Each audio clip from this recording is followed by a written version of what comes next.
Welcome to red TV. నేను మీ Teja. Iran Israel యుద్ధం చాలా తీవ్ర స్థాయిలో చేరుకుంది.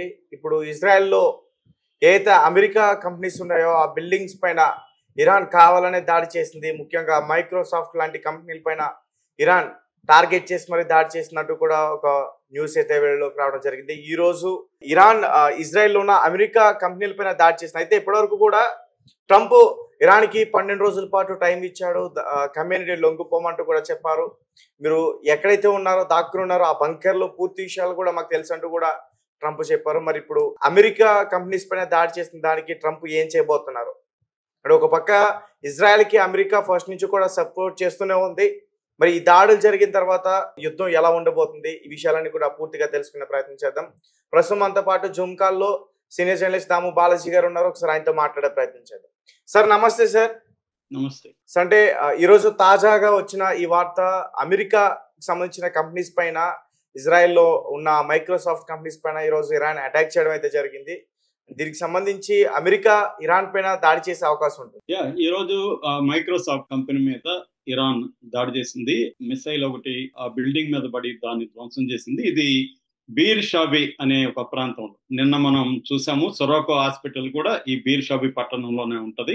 సో ఇప్పుడు కూడా మైక్రోసాఫ్ట్ మీద ఆఫీస్ మీద దాడి చేసింది. ఆల్రెడీ అక్కడ యునైటెడ్ స్టేట్స్ కి సంబంధించిన ఎంబసీ మీద కూడా గతంలోనే దాడి చేసిందని ఇజ్రాయెల్ ప్రకటించింది.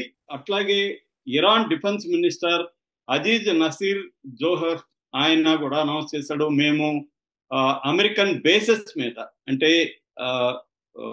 మిడిల్ ఈస్ట్ లో అమెరికన్ స్థావరాలు ఏవైతే ఉన్నాయో వాటి మీద మేము దాడి చేస్తామని ఇరాన్ డిఫెన్స్ మినిస్టర్ అనౌన్స్ చేశాడు.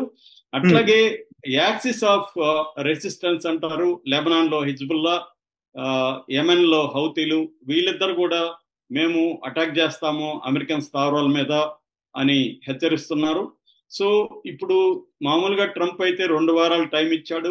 దాదాపు జూలై 4 వరకు టైం ఇచ్చాడు ఇరాన్ కి సరెండర్ అయిపోయి సంతకం చేయమని అగ్రిమెంట్ మీద. కంప్లీట్ సరెండర్ అన్నాడు, లేకపోతే మేము రంగంలోకి దిగుతామని ట్రంప్ చెప్పాడు. దానికి తగినట్టే ట్రంప్ బలగాలన్నింటినీ యూరప్ వైపుగా మూవ్ చేస్తున్నాడు. ముఖ్యంగా 30 ట్యాంకర్లు, ఎయిర్ క్రాఫ్ట్ ట్యాంకర్లు యూరప్ వైపు వస్తున్నాయి. అట్లాగే ఎయిర్ క్రాఫ్ట్ క్యారియర్స్ తీసుకొస్తున్నారు. F-35, F-22 ఫైటర్ విమానాలు బయలుదేరాయి. అన్నిటికంటే కూడా GBU-57 అంటే గైడెడ్ బ్యాంక్ బాంబ్ యూనిట్ అంటారు దీన్ని. ఇది బంకర్ బస్టర్ బాంబ్. అంటే ఇప్పటి వరకు ఇరాన్ లో ఉండే ఫార్దో అనే ఒక న్యూక్లియర్ సైట్ ని ఇజ్రాయెల్ కొట్టలేకపోతుంది. ఎందుకంటే ఆ ఫార్దో అనే న్యూక్లియర్ సైటు, అందులో న్యూక్లియర్ సైట్ అంటే న్యూక్లియర్ బాంబ్ ఉందా లేదా తెలియదు, కానీ యురేనియం నిల్వలు అయితే అక్కడ ఎక్కువగా ఉన్నాయని చెప్తున్నారు. యురేనియం 60% కంటే ఎక్కువ ప్యూరిటీ ఉంటే దాన్ని న్యూక్లియర్ వెపన్ గ్రేడ్ యురేనియం అని పిలుస్తారు. సో అది అక్కడ నిల్వలు ఉన్నాయి. అదేమంటే భూమికి కింద దాదాపు 300 అడుగుల దీంట్లో అంటే ఒక 20-30 అంతస్తుల బిల్డింగ్ వేసుకోవచ్చు మనం. అంత కింద వాళ్ళు నిల్వ చేస్తున్నారు. సో 300 అడుగుల లోతులోకి వెళ్ళే బంకర్ బస్టర్ బాంబులు ఇజ్రాయెల్ దగ్గర లేవు. అది ప్రపంచంలోనే ఒక్క అమెరికా దగ్గర ఉంది. దాని పేరే GBU-57. దీన్ని మళ్ళీ క్యారీ చేయాలి. దీన్ని క్యారీ చేయడానికి B-2 స్టెల్త్ బాంబర్స్ అంటారు. అవి ఒక 6ని ఆల్రెడీ డిగో గార్సియా అనే ఒక దీవిలో అమెరికా దించింది, రెడీగా పెట్టుకునింది. సో 6 ఉన్నాయన్నమాట. అంటే 6 ఒక్కొక్కటి 2 GBU, 2 బస్టర్ బంకర్ బాంబుల్ని క్యారీ చేయగలవు. 6 అంటే 12 బంకర్ బస్టర్ బాంబుల్ని క్యారీ చేస్తాయి. మామూలుగా ఈ బంకర్ బస్టర్ బాంబు వీళ్ళ దగ్గర ఉన్న GBU-57 ఏం చేస్తుందంటే 200 అడుగుల్లోకి మాత్రమే వెళ్ళగలదు. వీళ్ళది ఇంకా కింద ఉన్నిందనుకో, అప్పుడు ఏం చేస్తుందంటే ముందు ఒక దాన్ని వేస్తుంది, అది లోపలికి డ్రిల్ చేసుకుంటూ వెళ్తుంది, రెండో దాన్ని మళ్ళీ అదే హోల్లో వేస్తుంది. అంటే ఇది అది దాన్ని పుష్ చేస్తుంది. అలాగా 2, 3, 4 కూడా వేయచ్చు అనమాట.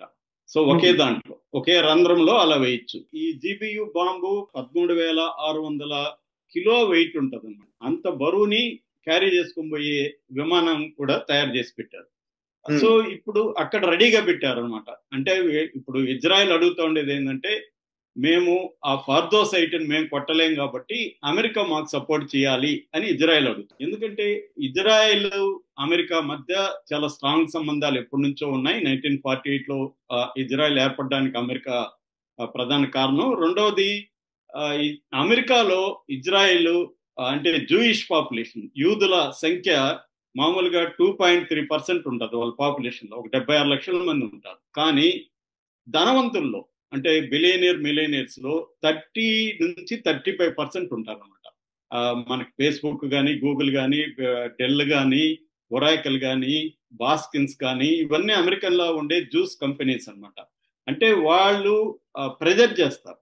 రెండోది ఏంటంటే ఐపాక్ అంటారు. ఐపాక్ అంటే American Israel public affairs committee. ఇది చాలా బలమైన లాబియింగ్ కమిటీ అమెరికాలో.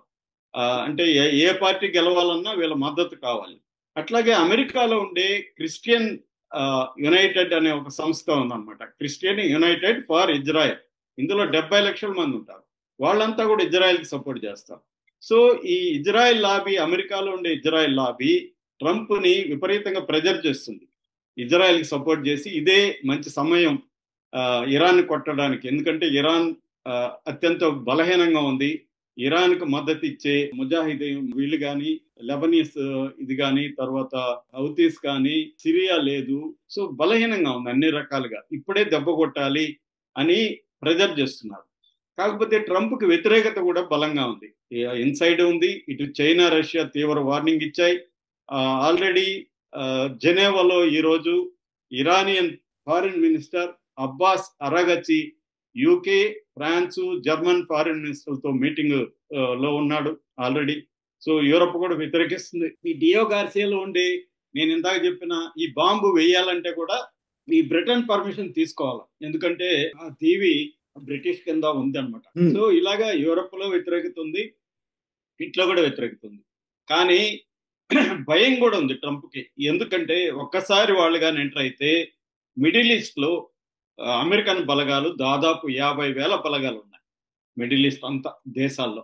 అంటే ఫర్ ఎగ్జాంపుల్ ఖతార్లో 10,000 మంది అమెరికన్ సైనికులు ఉన్నారు. బహ్రెయిన్లో 9,000 మంది ఉన్నారు. కువైట్లో 13,500 మంది ఉన్నారు. ఇట్లా యుఏలో, సౌదీ అరేబియాలో, Iraq, Syria, Jordan, Turkey, Israel, Egypt, Oman, ఈ ప్రాంతాల్లో అంతా కూడా ఆల్రెడీ అమెరికన్ స్థావరాలు ఉన్నాయి. వాటిని ఎయిర్ బేసెస్, నావల్ బేసెస్ అంటారు అనమాట. అక్కడ ఇండియన్ బేసెస్ లో నావల్ బేసెస్ ఉంటాయి. ఎయిర్ బేస్లు ఏర్పాటు చేసుకుంటారు. ఆర్మీ బేస్లు ఏర్పాటు చేసుకొని ఎప్పటి నుంచో ఉన్నాయి. కొన్ని పర్మనెంట్గా ఉంటాయి, కొన్ని ఏమో టెంపరీగా ఉన్నాయన్నమాట. వాటి మీద ఇప్పుడు ఇరాన్ దాడి చేసే అవకాశం ఉంది. ఏమాత్రం అమెరికా ఇజ్రాయెల్కి యాక్టివ్గా సపోర్ట్ చేస్తే ఈ 50,000 మంది అమెరికన్ బేసెస్ మీద ఇరాన్ కానీ, లేకపోతే ఈ ఇరాన్కి సపోర్ట్ చేసే మిగతా గ్రూపులు కానీ అటాక్ చేసే అవకాశం ఉంది. అది అమెరికాలో ప్రజలు వ్యతిరేకిస్తున్నారు.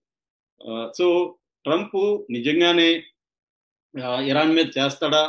కానీ ఈ మోహరింపులు ఇవన్నీ చూస్తే మాత్రం ఒక సీరియస్ గా యుద్ధ వాతావరణాన్ని ట్రంప్ క్రియేట్ చేయడానికి ట్రై చేస్తున్నాడు. ఇరాన్ ని ప్రెజర్ చేసి తను చెప్పినట్టుగా సంతకాలు చేయించుకోవాలి, ఇరాన్ ని సరెండర్ చేయించుకోవాలి అన్న ప్రయత్నం అయితే కనబడుతుంది. ఇది నిజంగా సాధ్యమవుతుందా? ఒకవేళ జరిగితే ఇరాన్ ఏ స్థాయిలో రియాక్ట్ అవుతుంది?